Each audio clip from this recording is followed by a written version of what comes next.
Assalamu alaikum wa rahmatullahi wa barkatu. Yan uwa masu alfarma masu albarka, muna ma kowa fatan alkhairi da fatan kuma kowa yana lafiya. To Allah ya sa haka. A takaice abin da ke tafiya yau mun zo muku da wata fa'ida mai amfani, kuma fa'ida ce wadda take mujarraba sahihiya. Wallahi fa'idar mai karfi ce sosai da sosai. Kuma fa'ida ce ta ɓangaren mahabba, jalab wa tahyij alƙalbin mahbub, wato samun mahabba ne ga wanda kake so, mace ko namiji, hankalin shi ya karkato zuwa gare ka, ya kasance yana cikin damuwa na rashin ganinka ko na rashin jin muryarka. Kuma sirri ne wanda ake yin sa ko ake aiwatar da shi cikin kwana 3 kadai, cikin kwana 4 kadai, ba tare da kayi sati ɗaya ba. To a takaice yadda sirrin yake shine kamar haka. Da farko dai, idan har kana son wata ta soka ko wani ya soka so mai tsanani, to ana waton samun rana sa'idiya cikin ranaku na ainihin sati kenan, sai ka samu rana wadda take sa'idiya, musamman irin ranar juma'a, al-yawmus sa'id. Ranar juma'a yawmus sa'id ce, kuma ita ce babbar ranar da ya dace duk wani aikin mahabba a rika aiwatarwa daga ciki. Ko kuma wata ce take son wani din, ko wata ce mijinta baya kula ta kamar yadda ya kamata ko yadda ya dace, to duka akan yi wannan aikin. To na farko abin da za a yi, bancin ka rubuta bismillahir rahmanir rahim,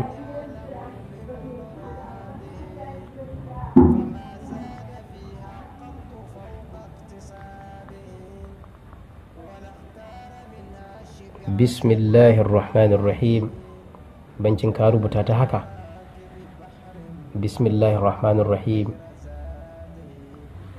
to sai ka rubuta annar, annar misali, hariq, hariq misali, النار النار حريق حريق.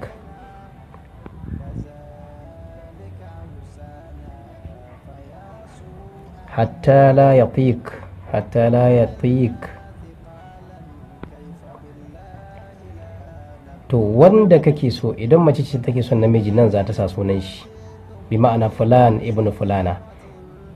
Idan namiji ne yake son wata kuma zai sa ainihin fulana ta bintu fulana. Mace ce in ita take so ta yi aikin, to fulan ibn fulana za ta sa kenan. Muƙaddarta a ce hatta la yatiq, idan har a ce mace ce take son wani, to za ta rubuta hatta la yatiq. Muƙaddarta a ce abdullahi ibn hawa'a. A wurin hawa'a muƙaddarta abdullahi sunan mahaifiyarsa hawa'a, to haka ita za a rubuta mata, ko haka za ta rubuta hatta la yatiq abdullahi ibn hawa'a, hatta la yatiq abdullahi ibn hawa'a. Idan watan mace ce namiji zai yi wa aikin, to ba za a sa la yatiq ba, wajen yaɗin nan sai a mai da shi hatta la tatiqu, bi ma'ana zainab bintu hawa'a. Mathalan, hatta la yatiq abdullahi ibn hawa'a haya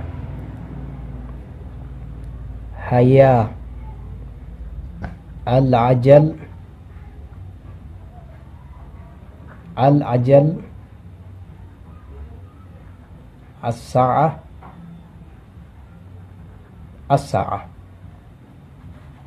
haka za a rubuta. To sai a naɗe takardar, amma da tawada za a yi, sai a naɗe takardar a yi laya da farin zare, laya 4 kullun bayan sallar isha'i, sai mutum ya ƙone takarda ɗaya. Lokacin da takarda take ƙonewa, kai kuma son samu kana karanta abin da ka rubuta, annar annar hariq hariq hatta la yatiq abdullahi ibn hawa'a haya haya al'ajal al'ajal as-sa'a. layar tana ci gaba da ƙonewa, kai kuma kana wannan karatun son samu. Amma ko baka karanta ba matsala bane, amma idan ka karanta to gaskiya sirrin ya fi ƙarfi kuma ya fi zartuwa yadda ake so cikin kwana 4.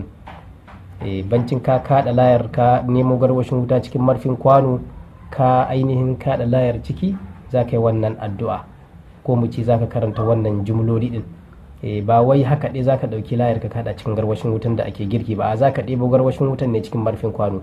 bancin ka aza laya guda kana karanta annar annar harik harik hatta la yatiqa abdullah ibn hawa haya haya al-ajal al-ajal as-sa'a as-sa'a.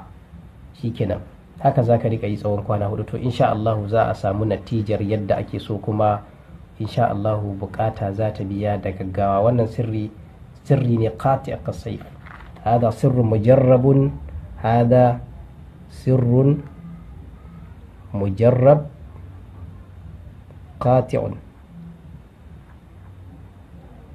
hada sirrun mujarrabun qati'. wannan sirri mujarrabi ne, yadda ka san yankan yuka haka yake. wannan sirri mujarrabi ne, yadda ka san yankan yuka haka yake. wallahu a'lam, wallahu waliyut tawfiq.